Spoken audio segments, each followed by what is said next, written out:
Ce soir-là, en découvrant une réservation dans son téléphone, j'ai compris qu'un simple dîner pouvait détruire 32 ans de mariage. Je m'appelle Féliciane Courbesson. J'ai 59 ans, et voici l'histoire que j'ai gardée pour moi bien trop longtemps. Pendant des années, j'ai cru que le silence était une preuve de sagesse, que fermer les yeux sur les détails étranges, c'était protéger mon foyer. Mais ce soir de novembre 2024, assise dans mon salon parisien, une notification lumineuse sur l'écran de son portable a tout fait basculer. Je ne suis pas le genre de femme qui fouille dans les affaires de son mari. Jamais je n'aurais imaginé devenir celle qui tremble en lisant un message qui ne lui est pas destiné. Pourtant, ce jour-là, quelque chose en moi a compris avant même que mes yeux ne déchiffrent les mots. Réservation confirmée, le Duc de Praslin, table pour 2, 20h30, samedi prochain. Le Duc de Praslin, le restaurant le plus élégant de Paris, celui où nous avions fêté nos 10 ans de mariage, celui où Gaudin m'avait promis, les yeux brillants, qu'il m'aimerait jusqu'à son dernier souffle. Mais cette réservation n'était pas pour nous. Je me souviens encore du poids de ce téléphone dans ma main, du froid qui a envahi ma poitrine, du bruit de la pluie contre les fenêtres, comme si le ciel pleurait à ma place. Je n'ai pas crié, je n'ai pas pleuré. J'ai simplement posé l'appareil sur la table basse, à côté de ma tasse de thé fumante, cette vieille tasse en porcelaine blanche que ma mère m'avait offerte le jour de mon mariage. Elle était là, témoin silencieux de ma vie qui se fracturait. Gaudin était dans son bureau, comme tous les soirs. Je l'entendais parler au téléphone, ce ton doucereux qu'il n'utilisait plus avec moi depuis des années. J'ai fermé les yeux. J'ai essayé de respirer. J'ai essayé de me convaincre qu'il y avait une explication logique. Peut-être un dîner d'affaires, peut-être une surprise pour moi, peut-être, mais au fond de moi, je savais déjà. Laissez-moi vous ramener au début, pas au début de cette trahison. Non, bien avant, au début de nous. Parce que pour comprendre comment on en arrive là, il faut d'abord se souvenir de ce qu'on a été. J'ai rencontré Gaudin en 1987. J'avais 22 ans. Lui, 28. C'était lors d'une exposition d'art contemporain dans le 6e arrondissement. Je portais une robe bleu marine, simple mais élégante. Mes cheveux étaient longs, attachés en un chignon bas. Il s'est approché de moi devant une toile abstraite et m'a demandé ce que j'y voyais. De la solitude déguisée en couleurs, ai-je répondu sans réfléchir. Il a souri. Un sourire qui a illuminé toute la galerie. Exactement ce que je pensais, a-t-il murmuré. Nous avons parlé pendant 3 heures. De l'art, de la vie, de nos rêves. Il était architecte, moi professeur de littérature française dans un lycée privé. Il parlait avec passion de ses projets, des immeubles qu'il voulait dessiner, des espaces qui raconteraient des histoires. J'écoutais, fasciné, en buvant ses mots comme on boit un grand cru. 6 mois plus tard, nous nous sommes mariés dans une petite chapelle de Provence, entourée de lavandes et de promesses éternelles. Les premières années ont été douces. Nous habitions un appartement modeste près du parc Monceau. Chaque matin, avant de partir travailler, Gaudin me préparait mon café exactement comme je l'aimais, noir avec une touche de miel. Il déposait un baiser sur mon front et murmurait toujours la même phrase. « Bonne journée, mon étoile, mon étoile. » Quand ai-je cessé d'être son étoile? Nous n'avons jamais eu d'enfant. Ce n'était pas un choix au début. Simplement, la vie en a décidé autrement. Après 5 ans de tentatives, de médecins, d'espoir et de déception, nous avons accepté que ce serait nous deux. Juste nous deux. Et pendant longtemps, cela nous a suffi. Gaudin a réussi dans sa carrière. Ses projets architecturaux ont été primés. Nous avons déménagé dans un appartement plus grand, avec vue sur la Seine. J'ai continué d'enseigner Molière et Balzac à des adolescents qui préféraient leur téléphone à la beauté des mots. La vie était confortable, prévisible, silencieuse, trop silencieuse peut-être. Les dîners sont devenus rares, les conversations superficielles, les baisers sur le front, mécaniques. Mais je me disais que c'était normal, que tous les couples traversaient cela, que l'amour mature était fait de routine et de respect mutuel.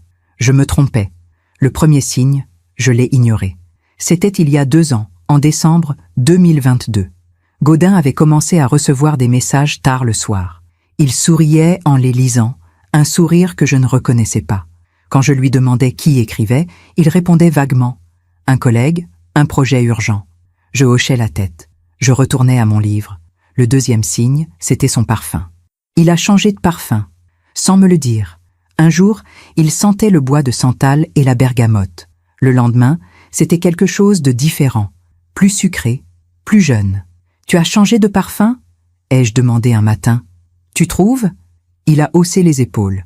Peut-être que mon nez s'est habitué à l'ancien. Et moi, encore une fois, j'ai laissé couler. Le troisième signe, c'était les week-ends. Gaudin avait toujours adoré nos escapades à la campagne. Chaque automne, nous louions une maison en Normandie, près de la mer. Nous marchions sur la plage, main dans la main, en écoutant le bruit des vagues. Mais en octobre 2023, quand j'ai proposé notre rituel annuel, il a secoué la tête. Je suis débordée, Féliciane. Ce projet pour la mairie de Lyon me prend tout mon temps. Pourtant, 3 semaines plus tard, j'ai trouvé dans sa veste un reçu d'hôtel. Un hôtel à Deauville. Exactement là où nous allions toujours. Quand je lui ai demandé, il a eu cette expression. Cette micro-expression que je n'oublierai jamais. Une fraction de seconde où son visage s'est durci avant de se recomposer en un masque de surprise innocente. Ah oui, c'était pour repérer des lieux pour un projet. Je ne voulais pas t'embêter avec ça. J'ai souri. J'ai dit que je comprenais. Mais cette nuit-là, allongée à côté de lui dans notre grand lit, j'ai fixé le plafond pendant des heures en écoutant sa respiration régulière et je me suis demandé depuis quand j'étais devenue une étrangère dans ma propre vie. Parfois, on fait confiance à ceux qui ne la méritent pas. Et vous, avez-vous déjà été déçu par quelqu'un que vous aimiez? Racontez-moi votre histoire dans les commentaires. J'aimerais vous lire. Mais revenons à ce soir de novembre 2024, à cette réservation, à cette tasse de thé qui refroidissait entre mes mains tremblantes. Gaudin est sorti de son bureau. Il portait son pull bleu marine, celui que je lui avais offert pour son anniversaire. Il avait l'air détendu, presque heureux. « Tu veux dîner devant la télé ce soir ?» a-t-il demandé en se versant un verre de vin. J'ai regardé cet homme que j'avais épousé 32 ans plus tôt. Cet homme qui connaissait chaque détail de mon visage, de mes rêves, de mes peurs. Et j'ai réalisé que je ne le connaissais plus du tout. « Comme tu veux », ai-je murmuré. Il s'est installé sur le canapé, a allumé les informations et s'est mis à commenter les nouvelles politiques comme si de rien n'était. Comme si ma vie ne venait pas de se briser en 1000 morceaux. Je suis restée assise, ma tasse vide entre les mains, et j'ai compris quelque chose de terrible. Le silence n'était pas une preuve de sagesse. C'était une prison que je m'étais construite moi-même. Et ce soir-là, j'ai décidé qu'il était temps d'en sortir. Les jours qui ont suivi cette découverte ont été étranges. Je continuais ma vie comme si rien n'avait changé. Je me levais, je préparais le petit déjeuner, j'allais au lycée enseigner Baudelaire à des adolescents distraits, je rentrais, je préparais le dîner. Mais à l'intérieur, quelque chose s'était brisé, ou peut-être pas brisé, peut-être réveillé. Je me suis mise à observer Gaudin comme on observe un tableau dont on aurait raté un détail crucial pendant des années. Chaque geste, chaque mot, chaque silence prenait une nouvelle dimension.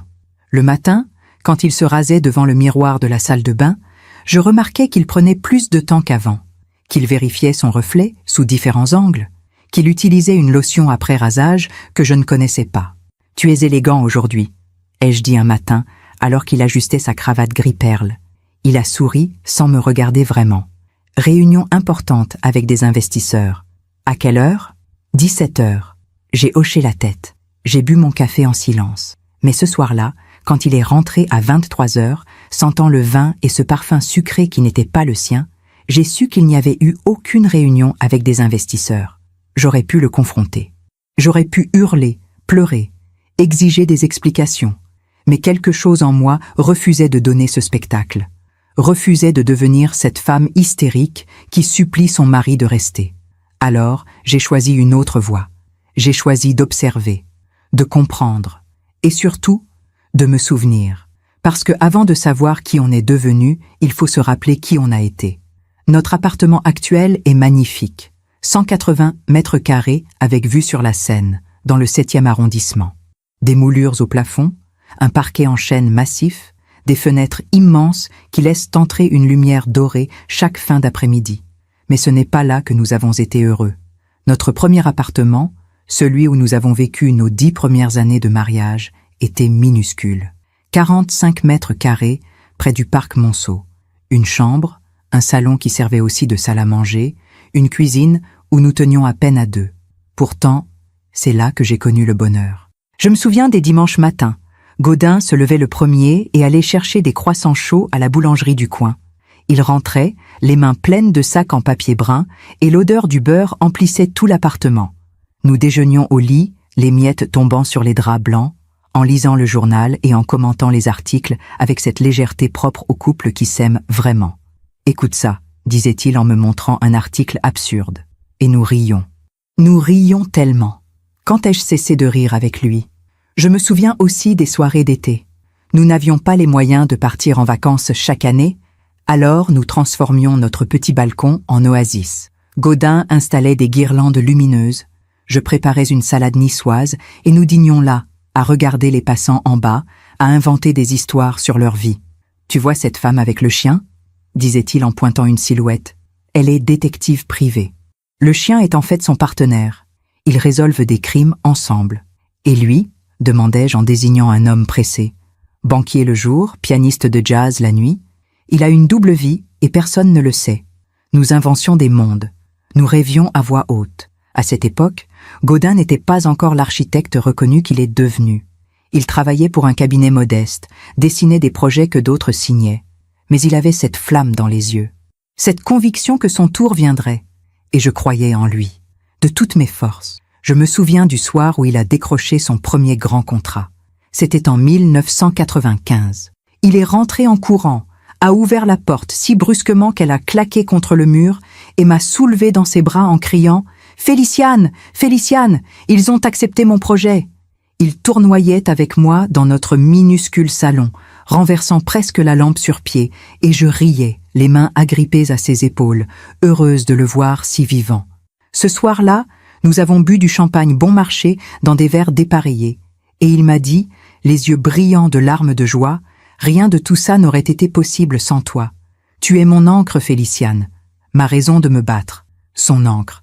Quand ai-je cessé d'être son ancre? Notre vie a changé progressivement après ce premier succès. Les contrats se sont multipliés, l'argent est arrivé. Nous avons déménagé dans un appartement plus grand en 1999, puis dans celui-ci en 2007. J'ai cru que ces déménagements symbolisaient notre ascension commune, notre réussite partagée. Maintenant, je me demande si chaque déménagement ne nous éloignait pas un peu plus l'un de l'autre. Dans notre petit appartement du parc Monceau, nous étions obligés de vivre l'un sur l'autre, de partager chaque espace, chaque moment.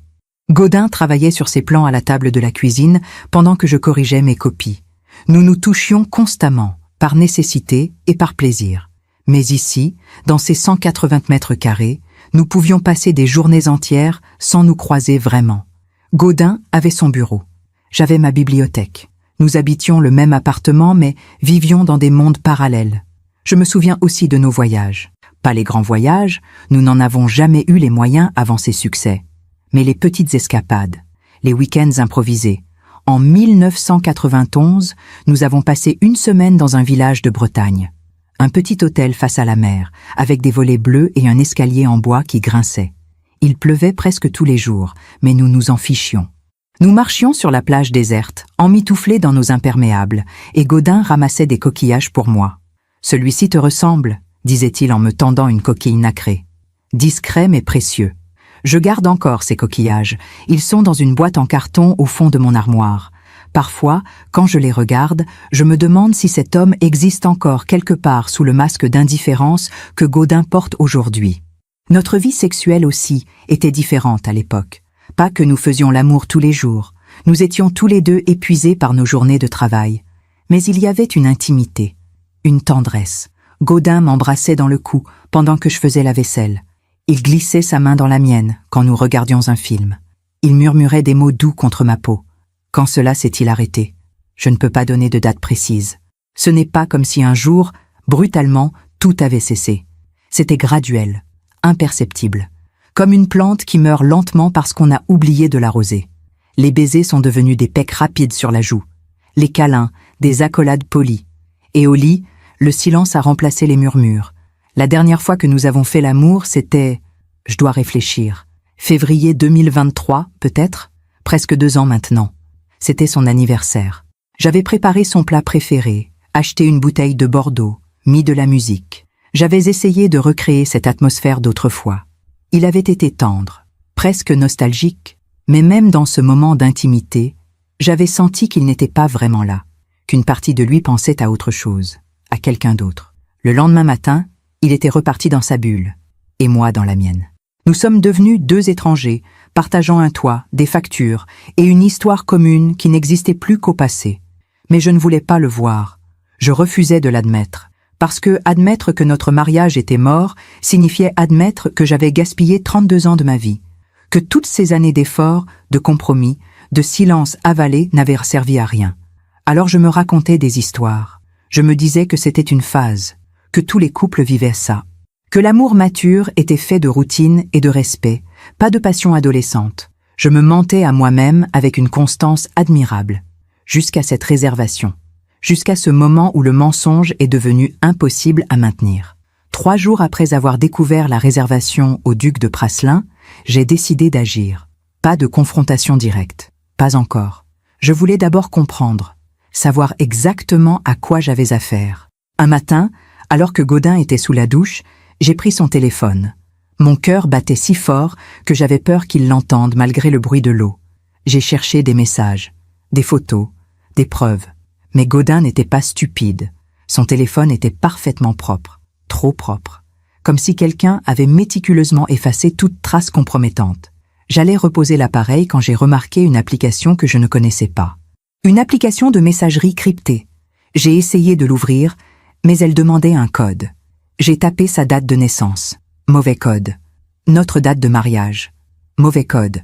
Puis, presque par instinct, j'ai essayé les chiffres de l'adresse de notre premier appartement, celui du parc Monceau, celui où nous avions été heureux. L'application s'est ouverte, et là, j'ai tout vu. Des centaines de messages, des photos, des « je t'aime » répétés à l'infini, des projets d'avenir, des mots que je n'avais plus entendus depuis des années. Son nom était Jessamine.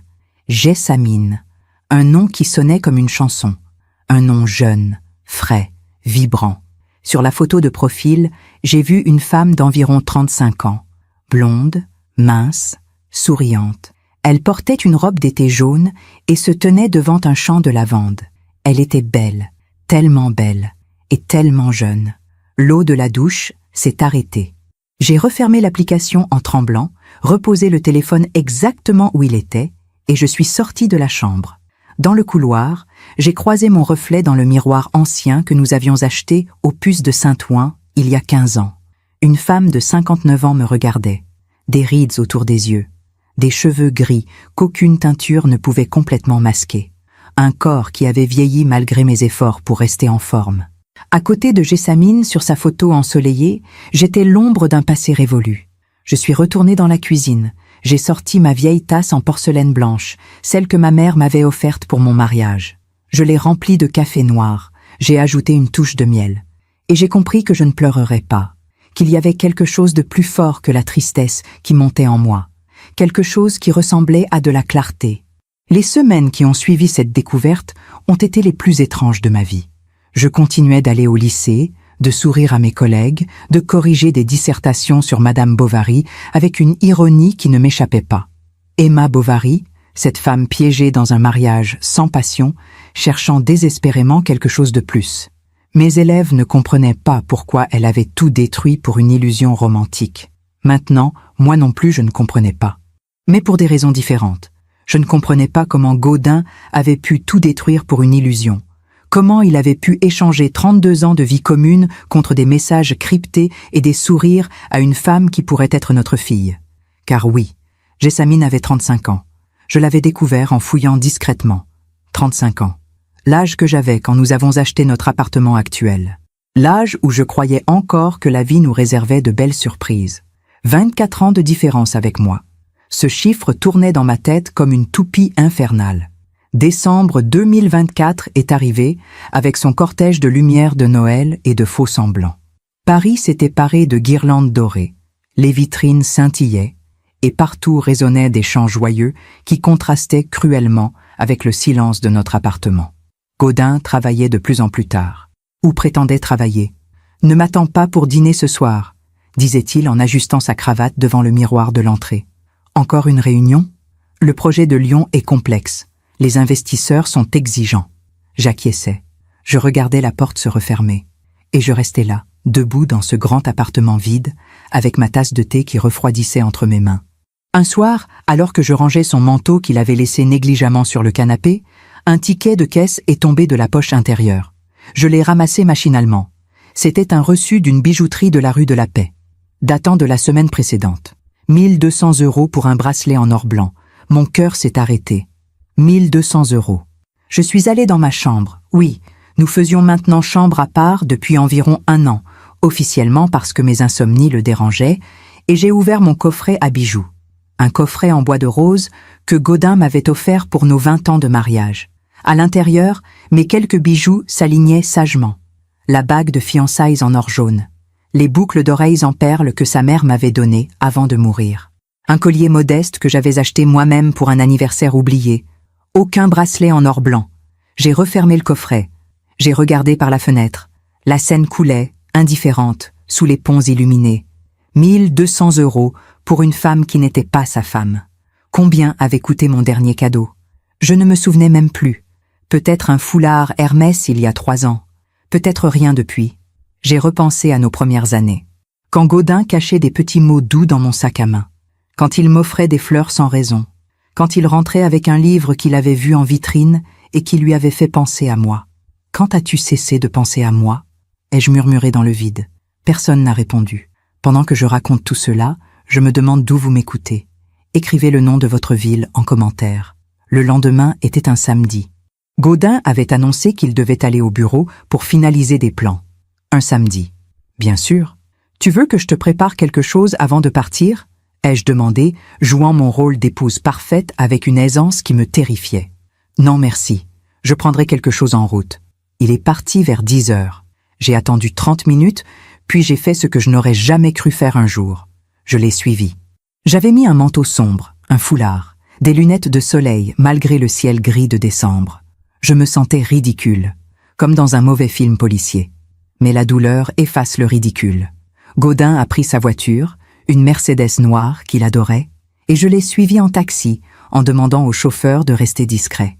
Le pauvre homme a dû me prendre pour une folle, mais il a obéi sans poser de questions. Peut-être que ce n'était pas la première fois qu'on lui demandait de suivre quelqu'un. Nous avons traversé Paris, pas en direction de son bureau. Non, vers le 16e arrondissement. La voiture de Gaudin s'est garée devant un immeuble cossu de l'avenue Foch. Un de ces immeubles haussmanniens avec balcon en fer forgé et porte cochère massive. Il est sorti, a vérifié son reflet dans la vitre de la voiture, a lissé ses cheveux et a sonné à l'interphone. Quelques secondes plus tard, la porte s'est ouverte et elle est apparue. Jessamine. En vrai, elle était encore plus belle que sur les photos. Grande, élancée, vêtue d'un pull en cachemire crème et d'un jean parfaitement coupé. Ses cheveux blonds tombaient en cascade sur ses épaules. Elle souriait. Elle a embrassé Gaudin sur les lèvres. Pas un baiser chaste, un vrai baiser. Celui qu'on donne à quelqu'un qu'on attend avec impatience. Puis ils sont entrés ensemble et la porte s'est refermée sur eux. Je suis restée là, dans ce taxi, à fixer cet immeuble, incapable de bouger. « Madame ?» Le chauffeur me regardait dans le rétroviseur. « Tout va bien? Pouvez-vous attendre quelques minutes ?»« Bien sûr. » J'ai attendu. Je ne sais pas pourquoi. Peut-être pour me torturer, peut-être pour être sûr. 45 minutes plus tard, ils sont ressortis, main dans la main, riant.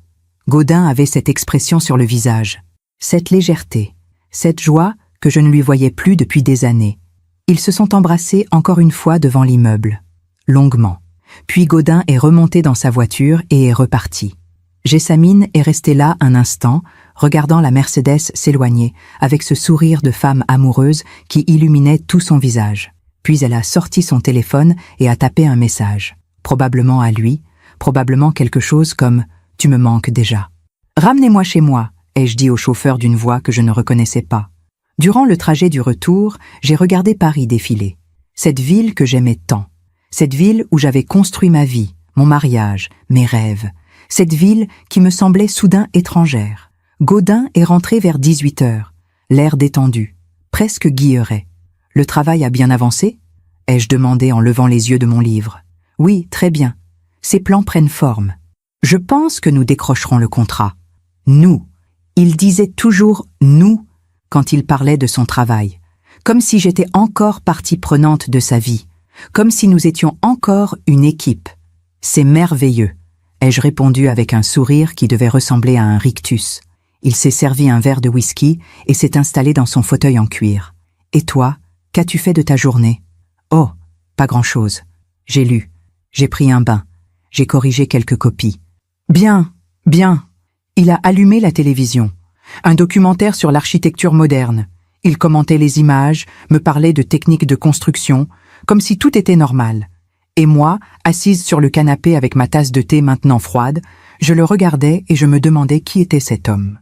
Comment pouvait-on vivre un mensonge avec une telle aisance? Comment pouvait-on embrasser une femme le matin et parler architecture avec son épouse le soir comme si de rien n'était? Était-ce toujours le même Gaudin qui m'avait juré fidélité il y a 32 ans? Celui qui pleurait de joie dans notre minuscule salon? Celui qui ramassait des coquillages pour moi sur les plages bretonnes? Ou était-ce un étranger qui avait pris sa place sans que je m'en aperçoive? Cette nuit-là, allongé, dans mon lit, pas notre lit. J'ai repensé à tous les signes que j'avais ignorés. Les messages tard le soir, le changement de parfum, les week-ends soudainement occupés, le reçu de Deauville, les regards fuyants, les « je t'aime » qui avaient disparu de notre vocabulaire. Tout était là, sous mes yeux. Depuis combien de temps? 2 ans? 3 ans? Plus? Je m'étais raconté que c'était normal, que c'était l'usure du temps, que tous les couples traversaient ça. Mais la vérité, c'est que je ne voulais pas voir, parce que voir signifiait agir, et agir signifiait détruire cette illusion de stabilité que j'avais construite autour de moi comme un rempart contre la réalité. J'avais choisi l'aveuglement, par confort, par peur, par lâcheté peut-être. Mais maintenant que mes yeux étaient ouverts, je ne pouvais plus faire semblant. Maintenant que j'avais vu Jessamine. Maintenant que j'avais vu le visage de Gaudin s'illuminer pour elle comme il ne s'illuminait plus pour moi depuis des années. Maintenant que j'avais compris que je n'étais plus sa femme, mais un fantôme qui hantait un mariage mort. Je ne pouvais plus fermer les yeux. Le dimanche suivant, nous avons reçu des amis pour le déjeuner. Bernard et Sylvie, un couple que nous connaissions depuis 20 ans. Lui était avocat, elle médecin. Ils avaient 3 enfants, tous devenus adultes maintenant. Nous avons mangé un gigot d'agneau que j'avais préparé le matin. Nous avons bu du vin. Nous avons ri. Enfin, eux ont ri. Gaudin a ri. Moi, j'ai souri. À un moment, alors que les hommes parlaient aux politiques dans le salon, Sylvie m'a rejointe dans la cuisine où je préparais le café. « Féliciane, tout va bien ?»« Bien sûr. Pourquoi cette question ?» Elle a hésité, puis a posé sa main sur mon bras. « Tu sembles ailleurs, fatiguée. » J'ai failli tout lui raconter. Le téléphone, les messages, Jessamine, l'avenue Foch, les 1200 €, le sourire de Gaudin qui n'était plus pour moi. Mais je me suis retenue, parce que mettre des mots sur cette réalité la rendrait définitive, officielle, réelle. Je dors mal en ce moment, c'est tout. Sylvie m'a regardée avec cette expression que je déteste, cette pitié douce, comme si elle savait, comme si elle aussi avait vécu ça, ou comme si elle avait vu ce que je refusais encore d'admettre complètement. Si tu as besoin de parler... Oh, je sais. Merci, Sylvie. Nous sommes retournés au salon avec le café. Bernard racontait une histoire drôle sur un de ses clients. Tout le monde riait. Gaudin avait passé son bras sur le dossier du canapé, détendu, charmant. Il était doué pour ça, pour jouer le rôle du mari parfait devant les autres. Mais quand son téléphone a vibré et qu'il a jeté un coup d'œil discret à l'écran, j'ai vu ses yeux s'illuminer.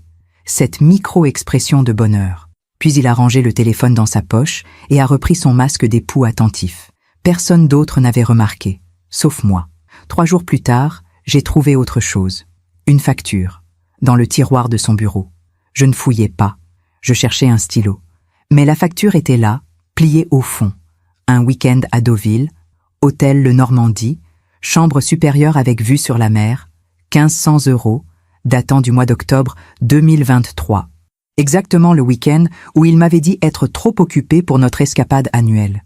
Exactement l'hôtel où nous allions toujours. Il l'avait emmené là-bas, dans notre lieu, notre rituel. Il avait pris nos souvenirs et les avait réécrits avec elle. J'ai refermé le tiroir, j'ai posé le stylo que je tenais, et je me suis assise sur le fauteuil de son bureau. Autour de moi, ses diplômes encadrés, ses récompenses d'architecture, des photos de ses projets les plus prestigieux. Mais aucune photo de nous, Pas une seule. Il y avait eu des photos autrefois. Notre mariage, nos voyages, nos anniversaires, elles avaient disparu progressivement, remplacées par des cadres vides ou des certificats professionnels. J'avais été effacée, petit à petit, de son bureau, de sa vie, de son cœur, et je l'avais laissé faire. Janvier 2025 est arrivé avec son lot de résolutions que personne ne tient jamais. La nouvelle année. Un nouveau départ, disent les gens. Mais pour moi, c'était simplement la continuation d'un mensonge qui s'étirait comme une ombre interminable. Le 1er janvier, Gaudin et moi avons fait ce que nous faisions chaque année. Nous avons trinqué à minuit avec une coupe de champagne. Nous nous sommes embrassés poliment sur les joues et nous nous sommes souhaités une bonne année avec des sourires qui ne montaient pas jusqu'aux yeux. « À nous », a-t-il dit en levant sa coupe. « Ah, à nous », ai-je répété, en me demandant qui était ce « nous » auquel il pensait vraiment. Les jours suivants ont continué sur cette lancée. Une routine mécanique, un ballet parfaitement chorégraphié de 2 personnes qui partagent un espace mais plus une vie. Je me levais la première. Je préparais le café. Je mettais la table pour le petit déjeuner. Gaudin descendait, lisait le journal, mangeait ses tartines en silence. Nous échangions quelques mots sur la météo, les actualités, rien d'important. Puis il partait travailler. Et moi aussi. Au lycée, mes collègues me demandaient si j'avais passé de bonnes fêtes. « Oui, tranquille », répondais-je avec un sourire parfait. Tranquille. Le mot était juste, terriblement juste. Un soir de mi-janvier, Gaudin est rentré avec un bouquet de roses rouges. Des roses. Il ne m'avait pas offert de fleurs depuis... Je ne savais même plus. « Pour toi », a-t-il dit en me tendant le bouquet avec un sourire. J'ai pris les fleurs. Elles étaient magnifiques, fraîches, parfumées. Quelle est l'occasion? Aucune. J'ai pensé que tu aimerais. J'ai mis les roses dans un vase en cristal. J'ai ajusté chaque tige avec soin. Et pendant que je faisais ça, une partie de moi voulait croire, voulait penser que peut-être il revenait vers moi, que peut-être cette histoire avec Jessamine était terminée. Mais je connaissais la vérité. Ces fleurs n'étaient pas un geste d'amour. C'était un pansement sur une blessure béante. C'était de la culpabilité déguisée en attention. Merci, ai-je dit simplement. Ce soir-là, Gaudin a proposé que nous dînions ensemble, à table, avec des bougies. Il a ouvert une bonne bouteille. Il m'a parlé de son travail, de ses projets. Il m'a demandé comment se passaient mes cours. Et moi, je jouais le jeu. Je souriais. Je hochais la tête. Je posais des questions. Parce que c'était plus facile. Parce que maintenir l'illusion demandait moins d'énergie que de la briser. Parce que j'avais peur. Peur de la solitude. Peur de recommencer à zéro à 59 ans. Peur de perdre cette vie confortable que nous avions construite. Peur d'admettre que j'avais échoué. Alors je me taisais. Je souriais. J'acceptais. Février est arrivé. Le mois le plus court. Le mois le plus froid. Gaudin m'a annoncé qu'il devait partir à Lyon pour une semaine. Pour ce fameux projet qui l'occupait tant. Une semaine entière? Oui. Les négociations sont complexes. Je dois être sur place. Je comprends. Est-ce qu'il allait vraiment à Lyon? Ou était-ce encore un mensonge? Je ne savais plus. Je ne cherchais plus à savoir. La veille de son départ, j'ai préparé sa valise, comme je l'avais toujours fait. J'ai plié ses chemises, rangé ses chaussettes, vérifié qu'il avait son chargeur de téléphone. « Tu n'es pas obligé de faire ça », a-t-il dit en me regardant depuis le pas de la porte. Je sais, mais je continuais. Parce que c'était mon rôle, l'épouse parfaite, celle qui s'occupe de tout, celle qui ne pose pas de questions. Il est parti le lendemain matin. Un baiser rapide sur ma joue, un au revoir distrait. Je t'appellerai ce soir. D'accord. La porte s'est refermée. J'ai regardé par la fenêtre sa voiture disparaître au bout de la rue. Et je me suis retrouvée seule dans notre grand appartement, seule avec mes pensées, seule avec la vérité que je refusais toujours d'affronter complètement. Pendant cette semaine sans lui, j'ai fait quelque chose que je n'avais pas fait depuis longtemps. J'ai vécu. Pas de façon spectaculaire, pas de grandes révélations. Juste vivre. J'ai dîné quand j'avais faim, pas à l'heure fixe du dîner de Gaudin. J'ai regardé les films que je voulais voir, pas ceux qu'il choisissait toujours. J'ai lu jusqu'à 3 heures du matin sans que personne ne me reproche d'avoir la lumière allumée. J'ai invité Sylvie à déjeuner. Nous sommes allés dans un petit bistrot près du Luxembourg. Elle m'a parlé de ses enfants, de son travail à l'hôpital, de sa vie bien remplie. Et puis, autour d'un verre de vin blanc, elle m'a regardé droit dans les yeux et a dit « Féliciane, je vais te poser une question. Et j'aimerais que tu sois honnête avec moi. Es-tu heureuse? J'ai ouvert la bouche pour dire oui, pour maintenir le mensonge, pour protéger cette façade que j'avais érigée autour de ma vie. Mais les mots ne sont pas sortis. À la place, mes yeux se sont remplis de larmes. Sylvie a tendu la main et l'a posée sur la mienne. Je m'en doutais. Comment? Les femmes reconnaissent cette expression chez d'autres femmes. Cette façon de sourire sans vraiment sourire, d'être là sans vraiment être là. J'ai essuyé mes larmes, discrètement. Le restaurant était bondé. Les gens autour mangeaient, riaient, vivaient. Personne ne remarquait la femme en train de se briser doucement au-dessus de son assiette de salade niçoise. « Il a quelqu'un d'autre », ai-je murmuré. C'était la première fois que je le disais à voix haute. Les mots sont sortis comme une confession, comme un poids qu'on abandonne enfin. Sylvie n'a pas eu l'air surprise. « Depuis combien de temps le sais-tu » ? 2 mois. Peut-être plus. Je ne suis pas sûre. Et que vas-tu faire? C'était la question, n'est-ce pas? Que faire quand on découvre que sa vie est construite sur du sable? Je ne sais pas. Tu mérites mieux que ça, Féliciane. J'ai 59 ans, Sylvie. Presque 60. Qui voudrait de moi maintenant? Elle a secoué la tête avec véhémence. Ce n'est pas une question d'âge, c'est une question de dignité, de respect de soi. Tu ne peux pas continuer à vivre dans le mensonge juste parce que tu as peur d'être seule. Mais nous avons 32 ans de mariage. Et combien de ces années étaient vraiment heureuses? La question m'a frappée comme une gifle. Combien d'années avaient été vraiment heureuses? Les 10 premières, peut-être. 15 au maximum. Le reste, de la routine, du confort, de l'habitude, mais pas du bonheur. Je ne veux pas tout perdre, ai-je avoué dans un souffle. Mais as-tu quelque chose à perdre, Féliciane? Ou est-ce que tu t'accroches à un fantôme? Gaudin est rentré le vendredi soir. Il avait l'air épuisé, mais satisfait. Le projet est pratiquement bouclé. Encore quelques détails à régler, mais nous y sommes presque. C'est formidable. Il a posé sa valise dans l'entrée et s'est dirigé vers la salle de bain pour prendre une douche. Pendant qu'il était sous l'eau, j'ai fait ce que je m'étais juré de ne plus faire. J'ai ouvert sa valise. Ses vêtements sentaient un parfum qui n'était pas le mien. Sucré, fleuri, gessamine. Dans la poche latérale, j'ai trouvé un ticket de restaurant. Pas à Lyon, à Paris, datant de mercredi, le jour où il était censé être en réunion toute la journée. Il n'était jamais allé à Lyon. Il avait passé la semaine avec elle. J'ai refermé la valise.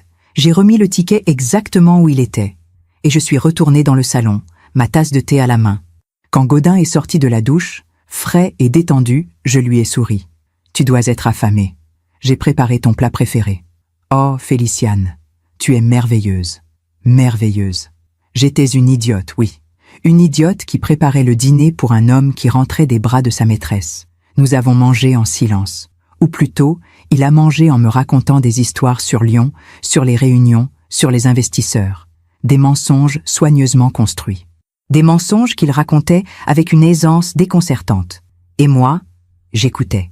Je hochais la tête. Je posais des questions pour rendre ces mensonges plus crédibles. Parce que c'était plus facile que d'affronter la vérité. Cette nuit-là, allongée dans mon lit, j'ai pensé à ce que Sylvie m'avait dit. « Tu t'accroches à un fantôme. » Avait-elle raison? Est-ce que je me battais pour sauver quelque chose qui n'existait déjà plus? Le Gaudin que j'aimais, celui qui me soulevait dans ses bras en riant, celui qui ramassait des coquillages pour moi, celui qui me regardait comme si j'étais la plus belle femme du monde. Était-il encore là quelque part? Ou était-il mort depuis longtemps, remplacé par cet étranger qui partageait mon toit, mais plus ma vie? J'ai fermé les yeux. J'ai essayé de dormir. Mais les questions tournèrent dans ma tête comme un disque rayé. Pourquoi restais-je? Par amour? Non. L'amour était mort, enterré sous des années de silence et d'indifférence. Par habitude? Probablement. Il est tellement plus simple de continuer que de changer. Par peur? Certainement. La peur de l'inconnu, la peur d'être seul, la peur d'échouer. Mais surtout, par une étrange forme de déni. Tant que je ne disais rien, tant que je ne confrontais pas Gaudin, tant que je maintenais cette illusion de normalité, je pouvais prétendre que tout allait bien. Je pouvais prétendre que nous étions toujours un couple, que notre mariage existait encore. Mais le déni a ses limites, et j'étais en train d'atteindre les miennes. Mars 2025 est arrivé avec ses promesses de printemps. Les arbres commençaient à bourgeonner le long de la Seine. Les terrasses des cafés se remplissaient à nouveau. Paris se réveillait de son hibernation hivernale. Mais dans notre appartement, l'hiver persistait. Gaudin était de plus en plus absent. Physiquement présent, certes, mais mentalement ailleurs, à 1000 lieues. Ou plutôt, à quelques arrondissements de là, avenue Foch, dans les bras d'une femme de 35 ans. Je continuais ma routine. Lycée, copie, dîner silencieux, nuit solitaire. Mais quelque chose en moi avait changé depuis ma conversation avec Sylvie. Une graine avait été plantée. Une graine de révolte. Minuscule, fragile, mais bien réelle. Je ne voulais plus seulement savoir. Je voulais comprendre. Comprendre comment nous en étions arrivés là. Comprendre qui était vraiment cette Jessamine. Comprendre ce qu'elle avait que je n'avais plus. Un mardi après-midi, j'ai fait quelque chose dont je ne me croyais pas capable. J'ai appelé l'interphone de l'immeuble de l'avenue Foch. Mon cœur battait si fort que j'avais peur qu'on l'entende à travers le combiné. J'avais préparé une histoire. Je me ferais passer pour une amie d'une voisine, n'importe quoi. Mais personne n'a répondu. J'ai attendu 5 minutes. J'ai réessayé. Toujours rien. Puis, alors que j'allais abandonner, une femme est sortie de l'immeuble. Une dame âgée avec un petit chien. « Excusez-moi », ai-je dit en m'approchant. « Je cherche madame. » J'ai fait semblant de consulter un papier. « Madame Lenoir. Appartement. Vous ne sauriez pas à quel étage ?» La dame m'a regardé avec bienveillance. « Il n'y a pas de madame Lenoir dans cet immeuble, ma chère. » Oh, peut-être que je me suis trompée d'adresse, et Jessamine. Jessamine. J'ai fait semblant de chercher le nom de famille. Jessamine Moreau, 3e étage gauche. Mon sang s'est glacé. J'avais son nom complet maintenant. Oui, c'est ça. Moreau. Merci beaucoup. De rien. Mais je ne pense pas qu'elle soit là. Elle part souvent en déplacement. Son mari aussi d'ailleurs. Ils sont rarement là en même temps, ces deux-là. Son mari. Le mot a résonné dans ma tête comme un gong. Son mari? Oui, monsieur Edric. Très gentil.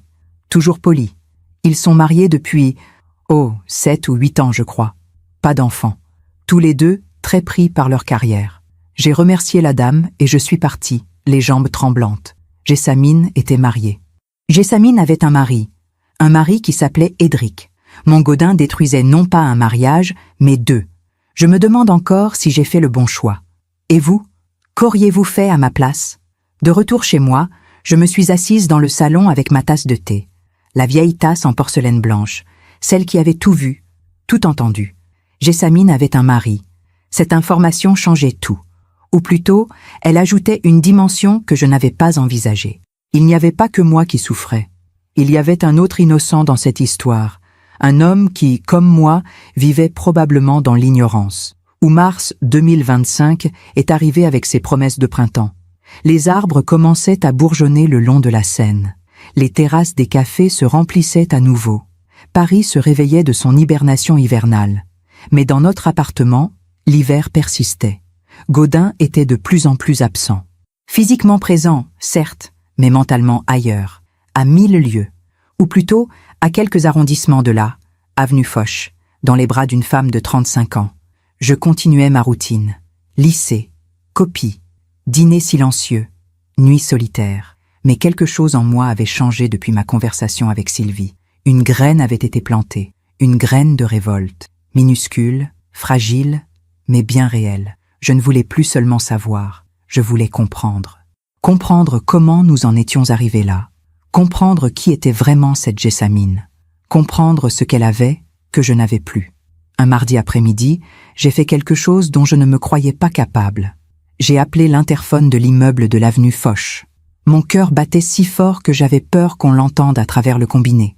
J'avais préparé une histoire. Je me ferais passer pour une amie d'une voisine. N'importe quoi. Mais personne n'a répondu. J'ai attendu 5 minutes. J'ai réessayé. Toujours rien. Puis, alors que j'allais abandonner, une femme est sortie de l'immeuble. Une dame âgée avec un petit chien. « Excusez-moi », ai-je dit en m'approchant. « Je cherche madame. » J'ai fait semblant de consulter un papier. « Madame Lenoir. Appartement. Vous ne sauriez pas à quel étage ?» La dame m'a regardé avec bienveillance. « Il n'y a pas de madame Lenoir dans cet immeuble, ma chère. »« Oh, peut-être que je me suis trompée d'adresse. » Et Jessamine. J'ai fait semblant de chercher le nom de famille. Jessamine Moreau, 3e étage gauche. Mon sang s'est glacé. J'avais son nom complet maintenant. Oui, c'est ça, Moreau. Merci beaucoup. De rien. Mais je ne pense pas qu'elle soit là. Elle part souvent en déplacement. Son mari aussi d'ailleurs. Ils sont rarement là en même temps, ces deux-là. Son mari. Le mot a résonné dans ma tête comme un gong. Son mari? Oui, monsieur Edric. Très gentil. Toujours poli. Ils sont mariés depuis, 7 ou 8 ans, je crois. Pas d'enfants. Tous les deux très pris par leur carrière. J'ai remercié la dame et je suis partie, les jambes tremblantes. Jessamine était mariée. Jessamine avait un mari qui s'appelait Edric. Mon Gaudin détruisait non pas un mariage, mais 2. Je me demande encore si j'ai fait le bon choix. Et vous? Qu'auriez-vous fait à ma place? De retour chez moi, je me suis assise dans le salon avec ma tasse de thé. La vieille tasse en porcelaine blanche, celle qui avait tout vu, tout entendu. Jessamine avait un mari. Cette information changeait tout. Ou plutôt, elle ajoutait une dimension que je n'avais pas envisagée. Il n'y avait pas que moi qui souffrais. Il y avait un autre innocent dans cette histoire. Un homme qui, comme moi, vivait probablement dans l'ignorance. Ou peut-être savait-il déjà. Peut-être fermait-il les yeux lui aussi. Mais d'une manière étrange, cette découverte m'apportait quelque chose. Pas du réconfort. Non. Plutôt une forme de clarté. Je n'étais plus seule face à ce mensonge. Les jours suivants, j'ai fait des recherches. Discrètement, méthodiquement. Sur Internet, j'ai trouvé un profil LinkedIn. Edric Moreau, 42 ans, directeur commercial dans une entreprise pharmaceutique. Un visage sympathique, des yeux clairs, un sourire franc. Il avait l'air d'un homme bien. Le genre d'homme qui ne méritait pas d'être trahi. Comme moi. Sur le profil de Jessamine, j'ai appris qu'elle était consultante en communication, diplômée d'une grande école de commerce. Des photos d'elle lors de conférences, toujours élégante, toujours souriante. Des photos avec son mari lors de galas, d'événements professionnels. Ils formaient un beau couple, jeune, dynamique, prometteur. Et Gaudin et elle étaient en train de détruire tout ça. Un soir de fin mars, j'ai décidé de parler à Gaudin. Pas de l'affaire, pas directement, mais de nous. Nous étions assis dans le salon. Lui lisait sur sa tablette. Moi faisais semblant de lire un livre. Gaudin? Est-ce que tu es heureux? Il a levé les yeux, surpris. Quelle drôle de question. C'est une question simple pourtant. Es-tu heureux? Avec moi, avec nous, avec cette vie. Il a posé sa tablette, m'a regardé avec une expression que je n'arrivais pas à déchiffrer. D'où vient cette question? De nulle part, ou de partout. Je me pose des questions dernièrement. Sur nous, sur ce que nous sommes devenus. Il a soupiré. Pas de frustration, plutôt de lassitude. Féliciane, nous sommes mariés depuis 32 ans. C'est normal que la passion s'estompe, que les choses deviennent plus tranquilles. Tranquille. J'ai répété le mot comme s'il avait un goût amer. Est-ce vraiment ce que tu veux? Une vie tranquille? À notre âge, qu'est-ce qu'on peut vouloir d'autre? À notre âge. Comme si nous étions déjà morts, comme si la vie était finie, comme si nous n'étions plus que des fantômes attendant la fin. Je ne sais pas, ai-je murmuré. Peut-être quelque chose de plus. De plus? Comme quoi? Comme de la joie, de la complicité, de l'amour même. Il a détourné le regard. L'amour évolue, Féliciane. Il devient autre chose, plus mature, plus stable, ou il meurt, ai-je dit doucement. Il n'a pas répondu. Il a repris sa tablette. La conversation était close, mais j'avais ma réponse. Notre amour n'avait pas évolué. Il était mort, enterré sous les années et l'indifférence. Et Gaudin le savait. Il le savait et il s'en accommodait. Ou plutôt, il avait trouvé ailleurs ce qu'il ne cherchait plus avec moi. Début avril, j'ai reçu un appel de ma sœur Marguerite. Elle vivait à Bordeaux avec son mari depuis 25 ans. 3 enfants, 6 petits-enfants. Une vie bien remplie. Féliciane, comment vas-tu? Cela fait une éternité qu'on ne s'est pas parlé. Je vais bien. Et toi? Nous avons discuté un moment. De sa famille, de son jardin, de tout et de rien. Puis elle a dit, tu sais, je vais venir à Paris la semaine prochaine, pour un rendez-vous médical. On pourrait déjeuner ensemble? Avec plaisir. Et Gaudin, il va bien? J'ai hésité. Marguerite et moi avions toujours été proches. Enfants, nous partagions tout. Mais avec les années, la distance géographique avait créé une distance émotionnelle. Il va bien, toujours absorbé par son travail. Certaines choses ne changent jamais, a-t-elle ri. Non, certaines choses ne changeaient jamais. Sauf que maintenant, son travail n'était qu'un alibi pour voir sa maîtresse. Le jour de notre déjeuner, j'ai retrouvé Marguerite dans un restaurant près de Saint-Germain-des-Prés. Elle avait vieilli, bien sûr. Nous avions toutes les deux vieilli. Mais elle avait gardé cette lumière dans les yeux, cette joie de vivre que j'avais perdue. « Tu es magnifique », ai-je dit en l'embrassant. « Menteuse, je suis une vieille femme avec des rides partout. Une vieille femme de 62 ans qui rayonne. Nous nous sommes assises, avons commandé. Et pendant un moment, nous avons simplement rattrapé le temps perdu.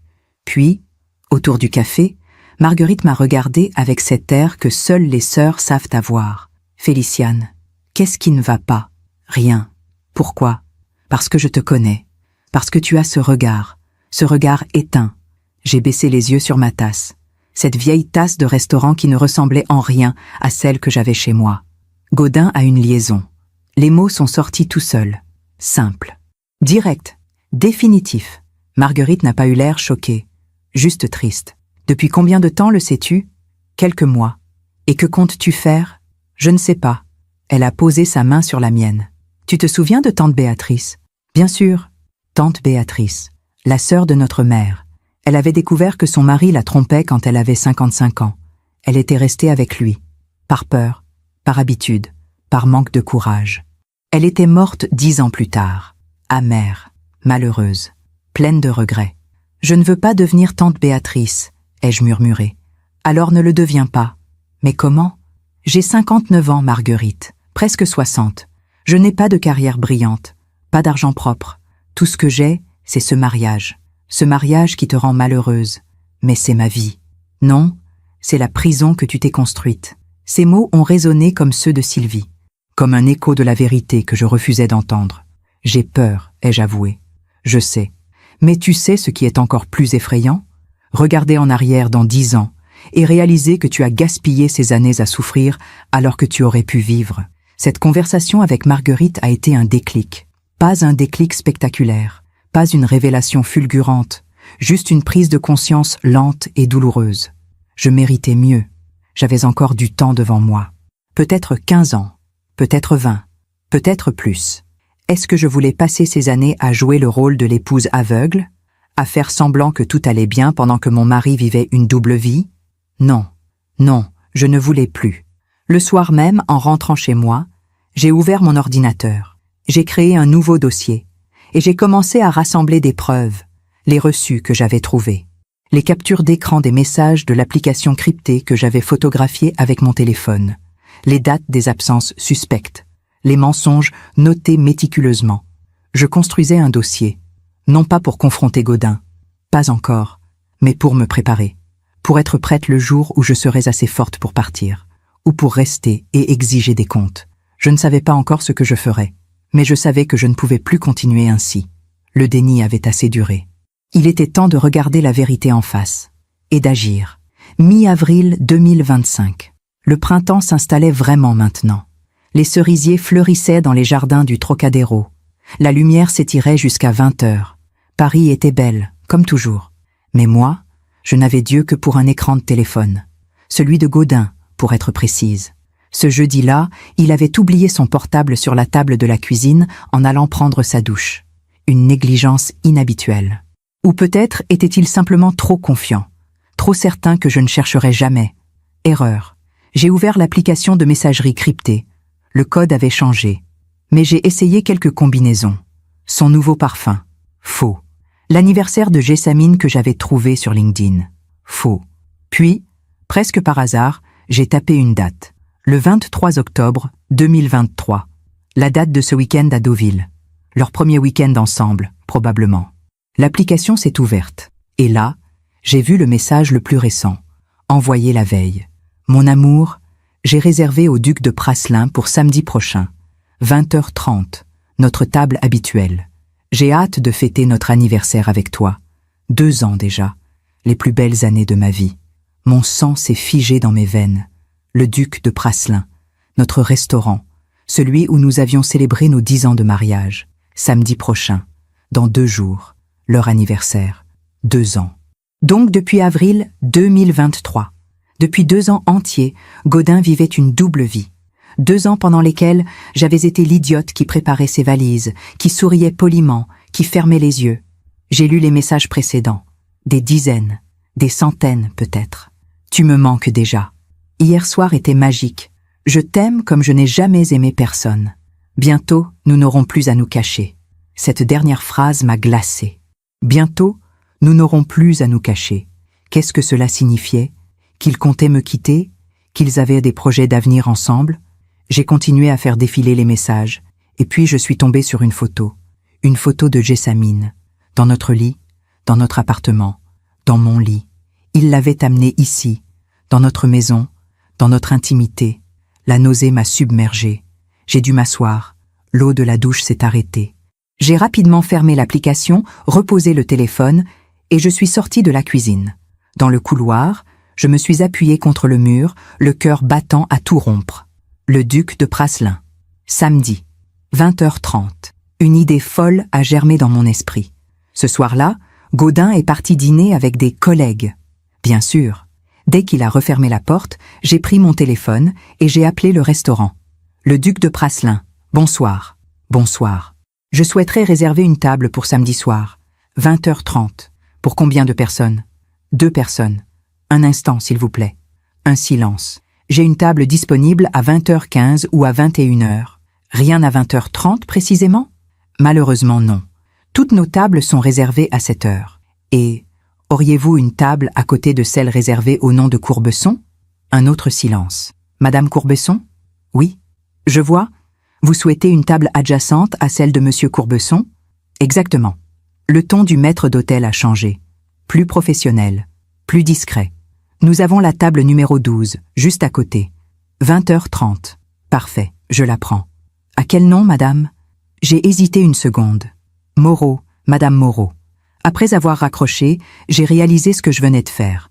J'allais les confronter, en public, dans ce restaurant où Gaudin m'avait juré son amour éternel il y a 22 ans. Mais je ne pouvais pas y aller seule. Je ne voulais pas être la femme hystérique qui fait une scène. Je voulais de la dignité, de la force. Je voulais qu'Édric soit là. Mais comment le contacter? Je ne connaissais que son nom, son visage sur LinkedIn, son adresse avenue Foch. J'ai passé la soirée à réfléchir. Puis, vers 23h, j'ai pris une décision. Le lendemain, vendredi, j'ai appelé le lycée pour prévenir que je serais absente. Un malaise. Rien de grave. Mes collègues ont été compréhensifs. Puis je suis allée avenue Foch. J'ai attendu devant l'immeuble. 3 heures. Assise sur un banc en face. Ridicule. Pathétique. Mais déterminée. À 13h30, il est sorti. Édric Moreau. 42 ans. Costume gris. Attaché case. L'air fatigué mais élégant. Je me suis levée. J'ai traversé la rue. Mon cœur battait comme jamais. Ah, monsieur Moreau? Il s'est retourné, surpris. Oui?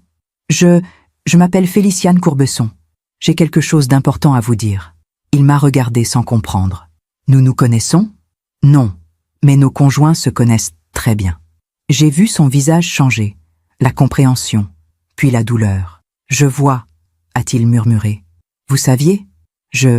J'avais des doutes, depuis quelques mois, mais je n'avais pas de preuves. Moi, j'en ai. Nous sommes allés dans un café. Nous nous sommes assis face à face. 2 étrangers liés par la même trahison. Je lui ai tout raconté. Les messages, les photos, Deauville, le bracelet, l'avenue Foch, les mensonges. Et lui m'a raconté sa version. Les retards inexpliqués de Jessamine. Les week-ends de formation professionnelle. Les sourires secrets devant son téléphone. Les parfums d'hommes qu'il ne reconnaissait pas sur ses vêtements. Depuis combien de temps êtes-vous mariés? Ai-je demandé. 8 ans en juin. 8 ans, dont 2 passés dans le mensonge. Demain soir, ai-je dit lentement. Ils ont prévu un dîner romantique au duc de Praslin, pour fêter leurs 2 ans ensemble. Édric a serré les poings. 2 ans. J'ai réservé la table à côté de la leur. Il m'a regardé. Dans ses yeux, j'ai vu ce que je ressentais. La colère, la douleur, mais aussi quelque chose d'autre, la détermination. Vous voulez que je vienne avec vous? Oui. Il a réfléchi longuement, puis il a hoché la tête. D'accord. Nous avons échangé nos numéros. Convenu d'1 heure. 20h15 devant le restaurant.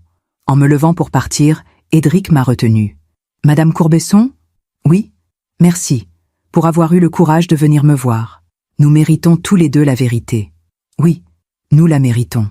Le soir, quand Gaudin est rentré, je l'ai regardé différemment. Ce n'était plus mon mari, c'était un menteur, un tricheur, un homme qui avait détruit 32 ans de vie commune pour une aventure. Tu as passé une bonne journée? A-t-il demandé distraitement. Excellente. Des projets pour demain soir? Oui. Et toi? Je dois sortir. Un dîner professionnel. Bien sûr. Il est allé dans son bureau. Moi dans ma chambre. Et j'ai souri. Pour la première fois depuis des mois, j'ai souri. Parce que demain, le mensonge prendrait fin. Demain, justice serait faite. Samedi. Le jour était arrivé. Je me suis réveillée avec une clarté étrange. Pas de doute, pas de peur, juste une détermination froide et calme. Gaudin était déjà levé. Je l'ai entendu siffloter dans la salle de bain. Siffloter, comme s'il était heureux. Comme si ce soir, il allait célébrer l'amour avec sa maîtresse pendant que sa femme resterait à la maison comme une idiote. Mais pas cette fois. « Tu pars tôt ce matin ?» ai-je demandé en entrant dans la cuisine. « Oui, beaucoup de travail avant ce soir. Ton dîner professionnel. » « Exactement. » Il a bu son café rapidement. « Ne m'attends pas. Je rentrerai tard. » « Je n'en doute pas. » Il m'a embrassé distraitement sur la joue et est parti. Dès que la porte s'est refermée, j'ai ouvert mon armoire. Qu'est-ce qu'on porte pour confronter son mari infidèle dans le restaurant où il vous avait juré fidélité? J'ai choisi une robe noire simple mais élégante. Celle que je portais rarement parce que Gaudin disait qu'elle me vieillissait. Aujourd'hui, je m'en fichais. J'ai attaché mes cheveux en chignon bas, mis mes perles, celles que sa mère m'avait données. Dans le miroir, j'ai vu une femme de 59 ans, pas jeune, pas éclatante, mais digne, et c'était suffisant. À 20h10, j'ai pris un taxi jusqu'au Duc de Praslin. Édric m'attendait devant l'entrée.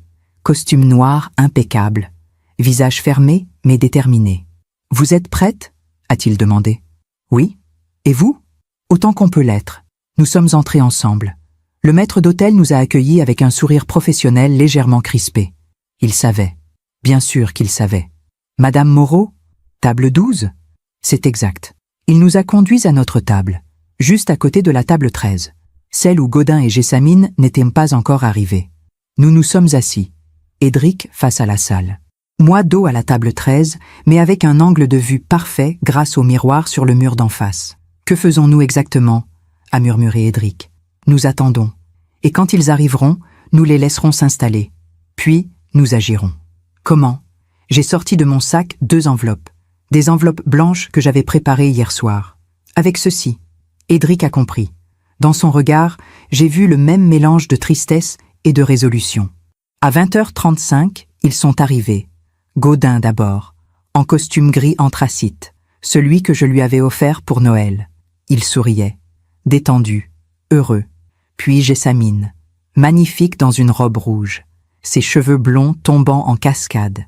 Elle riait à quelque chose qu'il venait de dire. Ils se sont assis à la table 13.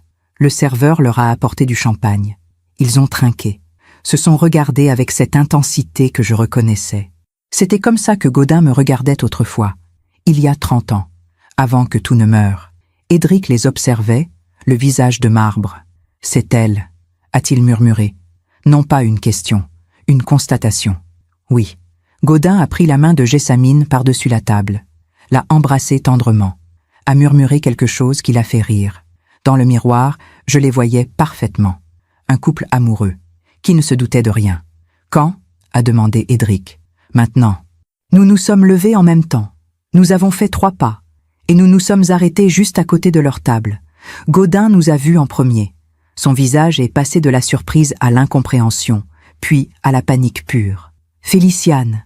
Jessamine s'est retournée, a vu Édric, et toute couleur a quitté son visage. « Édric, qu'est-ce que… » Le restaurant était bondé. Les conversations continuaient autour de nous. Personne ne remarquait encore le drame qui se jouait à la table 13. J'ai posé mon enveloppe devant Gaudin, calmement, sans trembler. « Bonsoir mon chéri, joyeux anniversaire. » Ma voix était douce, presque sereine. Édric a posé sa propre enveloppe devant Jessamine. « Bonne soirée ma chérie. » Gaudin regardait l'enveloppe comme si c'était un serpent venimeux. « Féliciane, je peux expliquer… » Inutile. Tout est là-dedans. J'ai désigné l'enveloppe. Les papiers du divorce. Mes conditions. Mon avocat te contactera lundi. Féliciane, s'il te plaît. 32 ans. 32 ans de ma vie. Pour en arriver là. Ma voix ne tremblait toujours pas. J'étais calme. D'un calme terrifiant. Jessamine avait ouvert son enveloppe. Ses mains tremblaient. Édric, 2 ans, a dit Édric doucement. 2 ans que tu me mens, que tu détruis notre mariage. Pour lui. Quelques personnes aux tables voisines commençaient à se retourner. Le maître d'hôtel s'approchait discrètement. Sois heureuse avec elle, Gaudin, ai-je dit. Mais sans mon argent, sans notre appartement, sans rien de ce que nous avons construit ensemble. Tu voulais recommencer? Recommence vraiment. À 0. Gaudin était blanc, pétrifié. Tu ne peux pas faire ça. Je peux. Et je le fais. Édric regardait Jessamine avec une tristesse infinie. Je voulais des enfants. Tu disais que tu n'étais pas prête. Mais c'était juste que tu ne les voulais pas avec moi. Ce n'est pas... Garde-le. Vis ta vie avec lui, mais sans moi et sans mon soutien.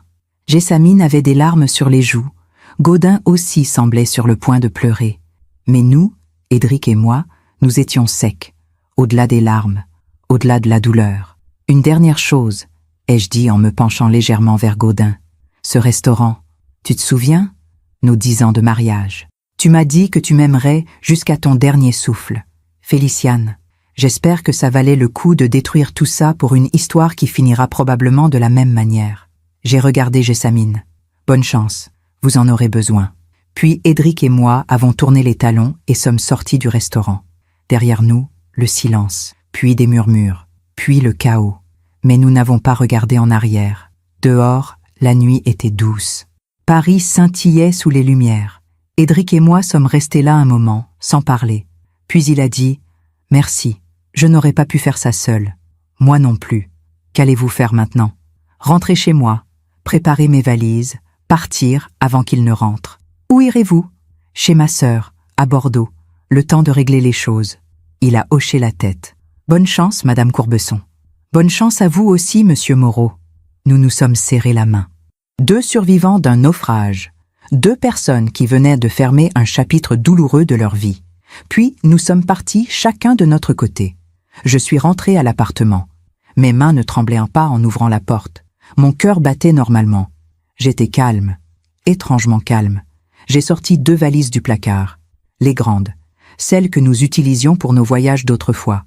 Méthodiquement, j'ai commencé à emballer mes affaires, mes vêtements, mes livres préférés. Les photos de ma famille, pas celles de notre mariage. Je n'en voulais plus. J'ai pris la tasse en porcelaine blanche, celle que ma mère m'avait offerte. Elle avait traversé 32 ans avec moi. Elle méritait de continuer le voyage. Dans mon coffret à bijoux, j'ai laissé la bague de fiançailles, les boucles d'oreilles de sa mère aussi. Je n'ai pris que ce qui m'appartenait vraiment. À 22h15, mon téléphone a sonné. Gaudin. Je n'ai pas répondu. Il a rappelé. Encore. Encore. J'ai éteint le téléphone. À 23h, j'étais prête. 2 valises, un sac à main, ma tasse dans du papier bulle. J'ai regardé une dernière fois cet appartement. Ces 180 mètres carrés où j'avais vécu 18 ans, où j'avais cru être heureuse. Mais je n'étais pas triste, juste libérée. J'ai appelé un taxi. Destination, gare Montparnasse. Le dernier train pour Bordeaux partait à minuit moins le quart. Dans le taxi, j'ai rallumé mon téléphone. 37 appels manqués de Gaudin. Une dizaine de messages. Féliciane, rentre. On doit parler. S'il te plaît, laisse-moi expliquer. Tu ne peux pas partir comme ça. Féliciane, réponds-moi. Je t'en supplie. Je les ai tous effacés, sans les lire complètement, sans hésiter. À la gare, j'ai acheté mon billet. Un aller simple. Pas de retour prévu. Dans la salle d'attente, j'ai appelé Marguerite. Féliciane, il est tard. Je sais, je suis désolée. Je pars. Je quitte Gaudin. Je prends le train de minuit. Je peux venir chez toi quelques jours. Un silence. Puis, bien sûr, reste le temps qu'il faudra. Qu'est-ce qui s'est passé? Je te raconterai. Mais c'est fini. Vraiment fini. Tu as bien fait. Je t'attends. Le train était presque vide. J'ai trouvé une place près de la fenêtre. J'ai posé ma tête contre la vitre froide et j'ai regardé Paris disparaître dans la nuit. Cette ville où j'avais vécu 40 ans, où j'avais enseigné, aimé, souffert. Je ne savais pas si j'y reviendrais un jour. Autour de minuit 30, mon téléphone a sonné à nouveau. Pas Gaudin cette fois. Un numéro inconnu. J'ai hésité, puis répondu. « Madame Courbesson? C'est Édric Moreau. Bonsoir. Pardonnez-moi de vous appeler si tard. Je voulais juste savoir si tout allait bien. Je suis dans le train pour Bordeaux. Vous avez bien fait de partir. » Un silence. Puis il a ajouté. « Jessamine est rentrée après vous. Elle a fait ses valises aussi. Elle est partie chez sa mère. Et vous? Je reste dans l'appartement. Pour l'instant, je dois réfléchir à ce que je vais faire. C'est une étape difficile. Oui, mais nécessaire. Il a marqué une pause. Merci encore. Pour ce soir. Pour avoir eu le courage que je n'avais pas. Nous l'avons eu ensemble. C'est vrai. Prenez soin de vous, Madame Courbesson. Vous aussi, Monsieur Moreau. Après avoir raccroché, j'ai fermé les yeux. Le train filait dans la nuit, me portait loin, vers une nouvelle vie que je ne connaissais pas encore. J'avais peur. Bien sûr que j'avais peur. Mais j'étais vivante. Vraiment vivante. Pour la première fois depuis des années. Marguerite m'attendait à la gare de Bordeaux à 3 heures du matin. Elle m'a prise dans ses bras sans poser de questions. « Viens, on parlera demain. » Dans sa voiture, roulant vers sa maison de banlieue, j'ai regardé les rues endormies de cette ville que je connaissais à peine. Tout était nouveau, tout était possible. Et cette pensée, au lieu de me terrifier, m'apaisait. Les jours suivants ont été étranges, comme si j'étais dans un rêve, ou plutôt, comme si je me réveillais d'un cauchemar de plusieurs années. J'ai raconté toute l'histoire à Marguerite. Elle a écouté sans m'interrompre. Puis elle a dit simplement « Tu as été courageuse ». Je ne me sens pas courageuse. Je me sens juste fatiguée. C'est normal. Tu viens de fermer une porte qui était ouverte depuis 32 ans. Repose-toi. Le reste viendra. Mon avocat m'a appelé le lundi. Gaudin avait reçu les papiers.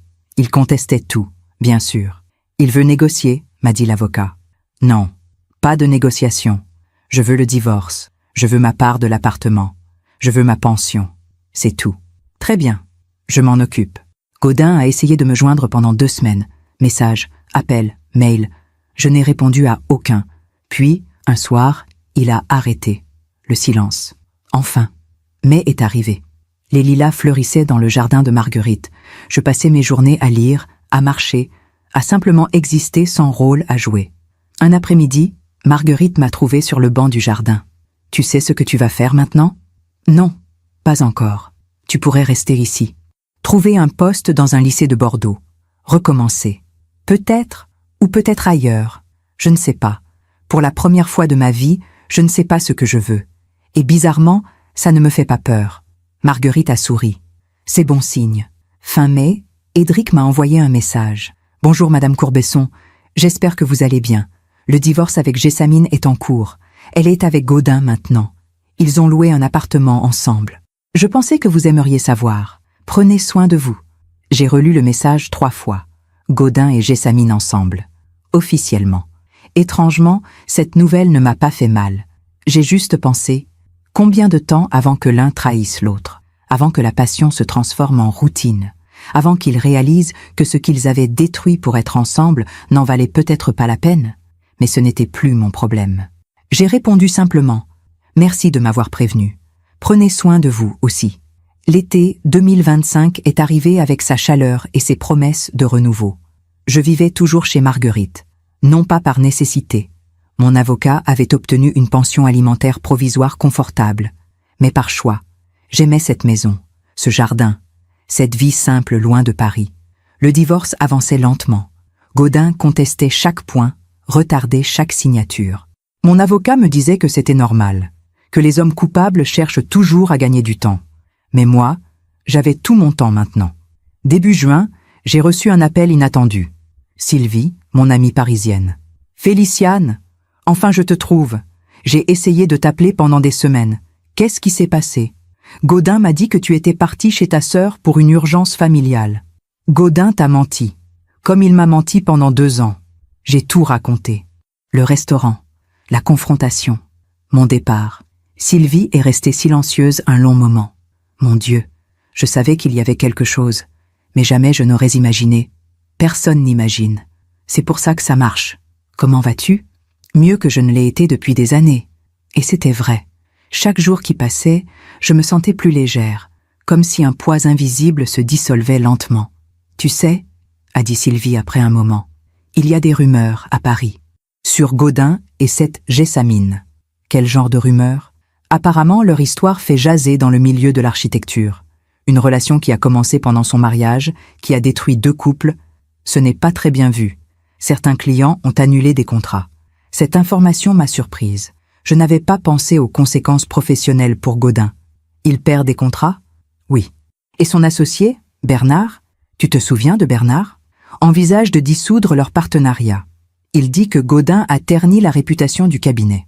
Je n'ai pas ressenti de joie, juste une forme de justice froide et implacable.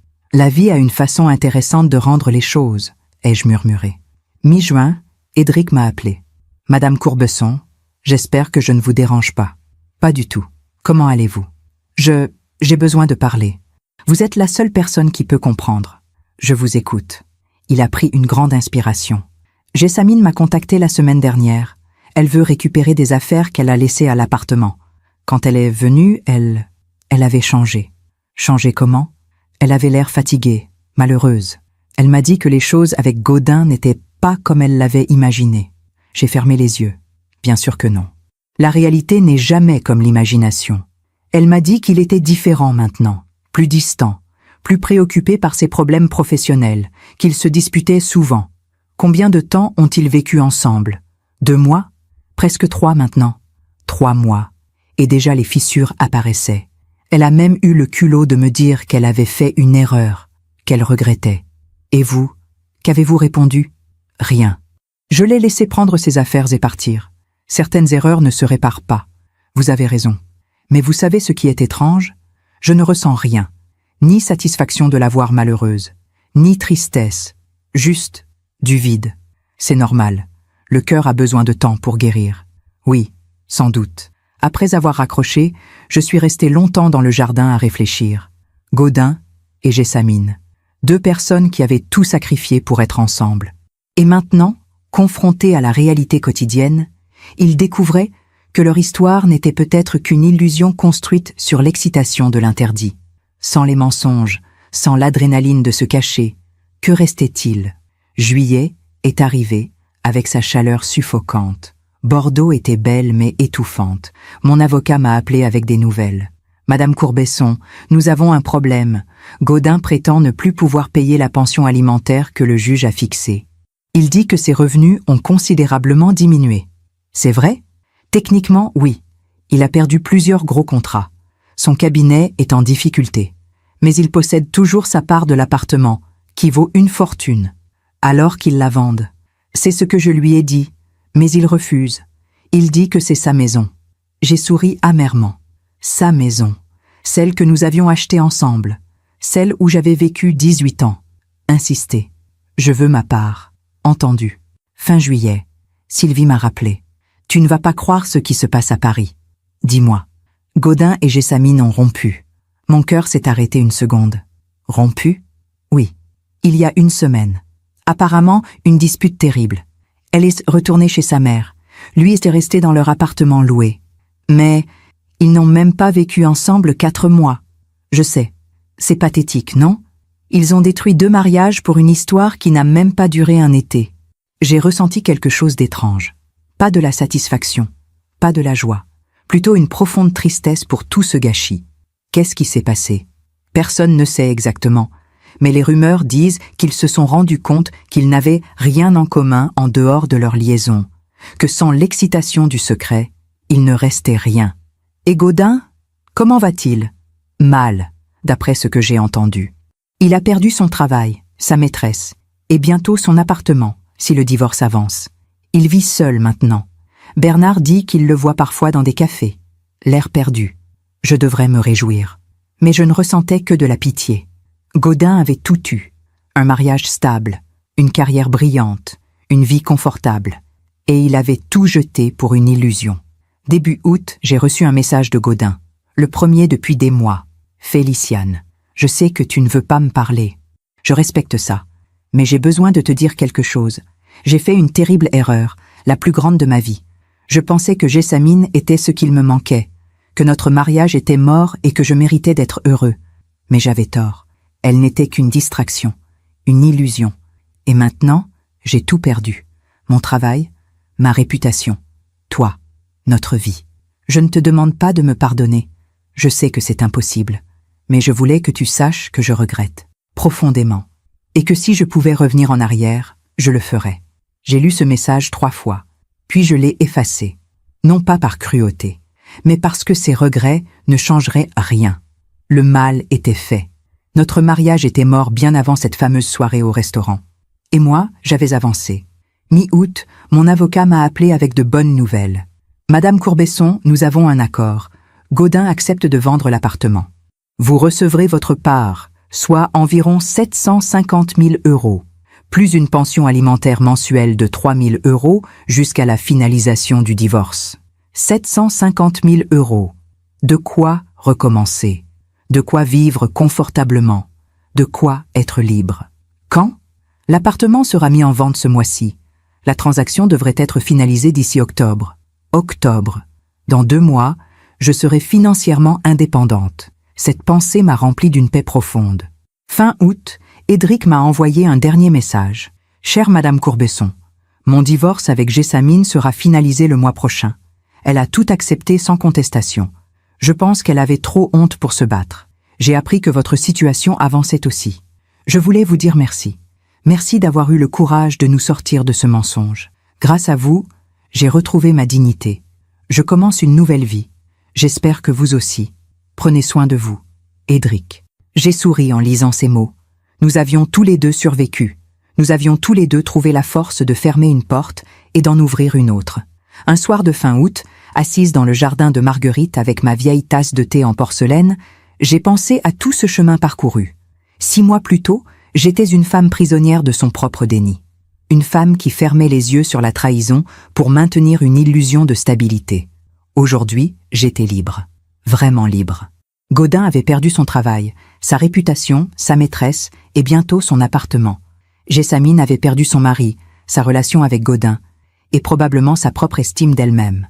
Je n'avais pas cherché à les punir. Je n'avais pas comploté leur chute. La vie s'en était chargée toute seule. Parce que les choses construites sur le mensonge ne durent jamais. Parce que la vérité finit toujours par éclater. Parce que les choix ont des conséquences. Ils avaient choisi la facilité du mensonge. Moi, j'avais choisi la difficulté de la vérité. Et maintenant, tandis qu'ils récoltèrent les fruits amers de leurs décisions, moi, je plantais les graines d'une nouvelle vie. Une vie où je n'aurais plus à me taire, plus à fermer les yeux, plus à accepter l'inacceptable. Une vie qui serait vraiment la mienne.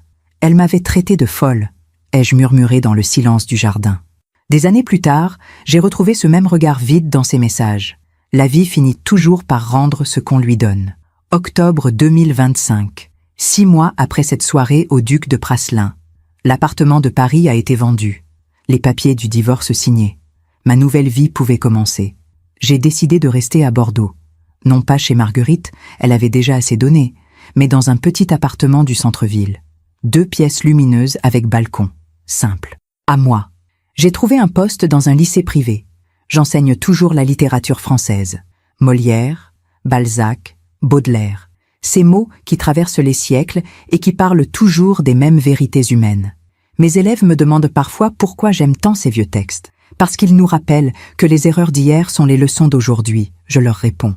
Un matin de novembre, alors que je prenais mon café dans ma tasse en porcelaine blanche, celle qui a tout vu, tout traversé, j'ai reçu un message d'Édric. « Bonjour Féliciane, j'espère que vous allez bien. Je voulais vous dire que je me suis remariée, une femme merveilleuse que j'ai rencontrée cet été. Nous attendons un enfant pour le printemps. La vie continue. Merci encore pour tout. Édric. » J'ai souri. Un vrai sourire. Édric avait trouvé son bonheur. Il avait reconstruit. Il allait être père. La vie continuait. Pour lui, pour moi, pour nous tous. Sylvie m'a raconté que Gaudin vivait maintenant dans un studio du 19e arrondissement, qu'il travaillait comme consultant indépendant, que sa carrière brillante était terminée. Jessamine était retournée vivre chez ses parents. Son divorce finalisé, sa réputation ternie. 2 vies brisées pour une histoire qui n'avait duré que quelques mois. Je ne ressens plus rien pour eux. Ni haine, ni pitié. Juste une forme de détachement serein. Ils ont fait leur choix. Ils en assument les conséquences, comme nous tous. Ce soir, assise sur mon balcon, je regarde la Garonne couler paisiblement. Les lumières de la ville scintillent. La vie continue son cours. J'ai 60 ans maintenant. 60 ans et une nouvelle vie devant moi. Je ne sais pas combien de temps il me reste. 10 ans, 20 ans, 30, mais je sais une chose, je ne le passerai plus dans le silence, dans la soumission. Dans le déni, je vivrai, Vraiment, pleinement, dignement, avec ma tasse de thé, mes livres, ma liberté. Et si mon histoire peut aider ne serait-ce qu'une femme à ouvrir les yeux, à trouver le courage de partir, à choisir la dignité plutôt que le confort du mensonge, alors tout cela aura eu un sens. Parce que la vie est trop courte pour la gaspiller avec quelqu'un qui ne vous respecte pas. Parce que la solitude vaut mieux qu'une compagnie toxique. Parce que nous méritons tous d'être aimés. Vraiment. Sincèrement. Et si cet amour n'existe plus, nous méritons d'avoir le courage de partir. Merci de m'avoir écouté jusqu'au bout. Si cette histoire a touché votre cœur, abonnez-vous et activez la cloche pour entendre d'autres femmes qui ont transformé la douleur en sagesse. Chaque jour, une femme, une leçon de vie. Partagez cette histoire avec quelqu'un que vous aimez. Parfois, une histoire change toute une journée. Que Dieu vous bénisse et à très bientôt.